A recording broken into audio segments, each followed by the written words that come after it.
This is Driving Solutions, exclusively on CBTNews.com.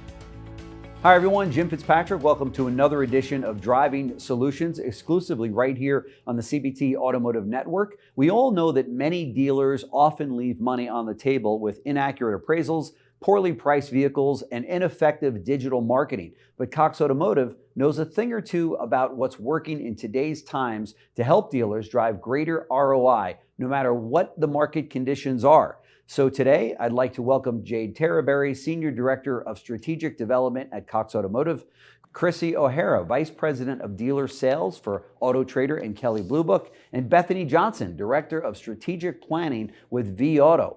This trio of female powerhouses in our industry are here to map out for dealers, OEMs, and those of you watching today what that complete profit picture, as I mentioned before, really looks like.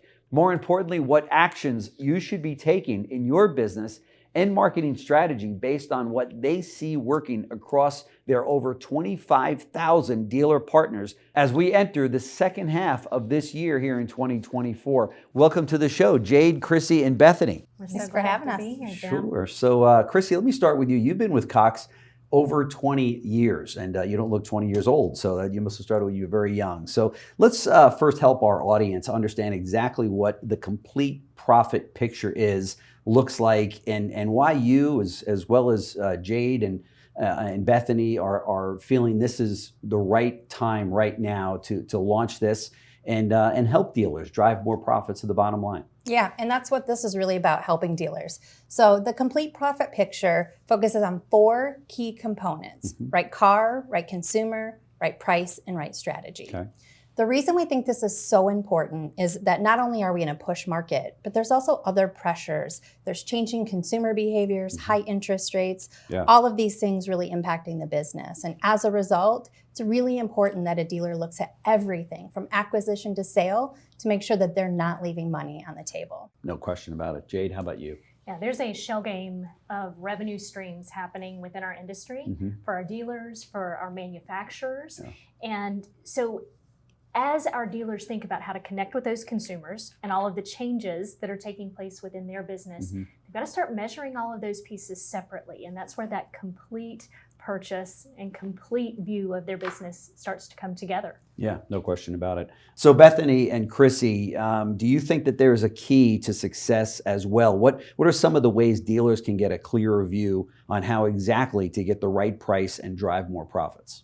Without the acquisition, that's where the profit and the momentum come from. Using metrics, using market data, comprehensive market data and profit time to know exactly where your holes are in your inventory and really use that to acquire vehicles at the right price. Sure.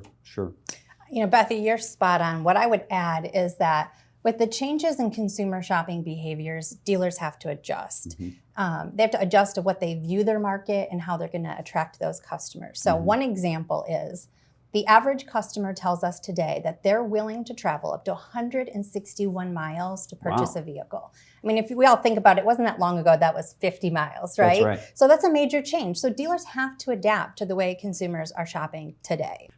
Speaking of what consumers want, I know I've had you on before, Jade. You always share great tips on why personalization is so important, not only to the consumer, but also in capturing a shopper's attention during the purchase process to deliver the experience that they want and expect.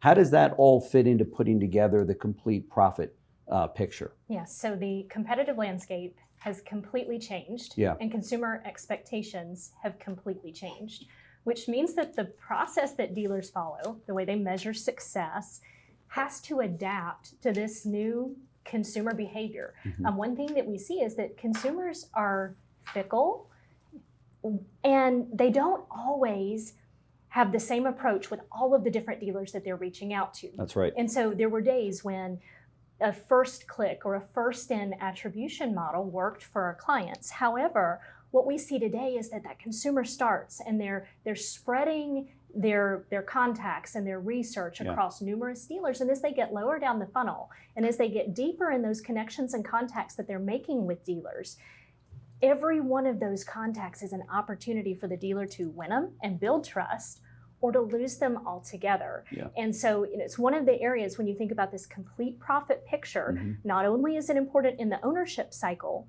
but just as important in the purchase cycle, that every chance they have to connect with those consumers, they're getting that message across and they are connecting with them in the way they want to connect with relevant and personalized information. Yeah. The consumers, today's consumers are demanding it, right? They all the way expect through. it. They really do. So, Chrissy and Bethany, I hear many of today's dealers mention struggling with operational inefficiencies. Can you both give any suggestions on how dealers can overcome those operational inefficiencies and processes, strategies to make better and more profitable business decisions, whether a small independent lot or a large franchise, multi-rooftop automotive group? And Bethany, I'll start with you, and then Chrissy and Jade, if you want to jump in, with anything, that's great. Absolutely. It's such a unique market. It's not pre-COVID, it's not post-COVID. Yeah. We've never seen a market like this. So inefficiencies kind of compound, right? You have to know exactly what your inefficiencies are and dig in as far as the opportunities. With that comes metrics, understanding, embracing the metrics, not only for your market, but your manufacturer as well. And it all starts once again with the acquisition. Trading vehicles, private party listings with KBB, ICO, leaning in to that acquisition and that very transparent consumer experience is key. Yeah, for sure. You want to jump in on that? Yeah, well, the hard truth is, Jim, if you don't have a plan, a process, and a management strategy, you're going to leave money on the table. Yeah.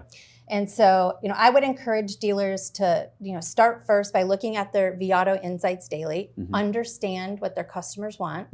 The second piece of my recommendation would be to look at the appraisal process. Peel the layers back, right? Like, what is the variance between your appraisals? Is your reconditioning really being accounted for properly? There's a lot of opportunities when we think about that piece of the puzzle. And last, I would say, leverage product pairings that can help you. Autotrader and vAuto are a great example. This is why Cox Automotive came together, right? Yeah. To bring these insights together. And this is a great opportunity for you to be able to leverage the data and insights and really take the guesswork out of what will sell and also maximize your marketing investment. Yeah, for sure. Do you want to jump in on that? I do. I just want to say that is where the efficiencies come from for our clients, from a dollar per dollar perspective, whether that's on the inventory management side, the consumer management side, or the marketing spend side. Return on investment in all of those areas is going to come from that independent measurement and independent understanding of their margins and on each one of those independent revenue streams. Yeah, so vitally important. So getting back to what you had mentioned in terms of the acquisition of the car, we were always taught in the business, and I've been in it a long time, that you didn't make the gross profit selling the car, you made it buying the car, right? Which this goes right to. So, all right, so as we tie up our conversation here today, question for all three of you. I'll start with you, Chrissy, and then Bethany and Jade. If you'd like to jump in, we can discuss this. But now that you've shared, a bit why you're seeing dealers have success and why they focus on the complete profit picture to help them get the right car, get the right price, and get in front of the right consumer, which is so key. What advice can you give to dealers to do this now, or to revisit or to revise their current strategy to come into as we come into the second half of 2024? Yeah. So I'll start, and I've touched on it a little bit, but it's that consumer behavior piece, right? So really lean into consumer behavior and build your strategy around that. There's two things, or one thing, but there's two things I'm going to call out in addition to that around it. One would be on the acquisition side, is really put yourself in the shoes of that consumer. Right now, the average consumer has 2.6 cash offers on their vehicle at time of sale. Really? With a spread of about $2,000, and they don't know why. This is actually one of the biggest pain points surfacing again, of course. Especially with high interest rates. They want to get the absolute most out of their trade, knowing what they're going into from a higher interest rate perspective. And we're failing customers in many cases. We're not helping them understand. So my advice to you as a dealer is to help them understand what their vehicle is worth, based on market conditions, based on trends, and maybe even to you. But if you help them and make this part of your process, you will absolutely sell more cars. That's right. That's right. Yeah. And then the second piece is marketing, right? So I mentioned this a little bit already, but use the data and insights to help you make those decisions. vAuto and Autotrader together, again, they're really going to help you remove the guesswork of what's going to sell and really help you maximize your marketing dollars. So you just can't go wrong when you start to leverage some of the power and the data that comes with our tools. Sure, sure. Anybody want to add to that? Yeah, with the technology out there, first of all, the dealers have so much to look at, but really leaning into desirability metrics. In Profit Time GPS, we give you exactly pricing rules and guidance for turning that inventory and maximizing the profit to increase your market share.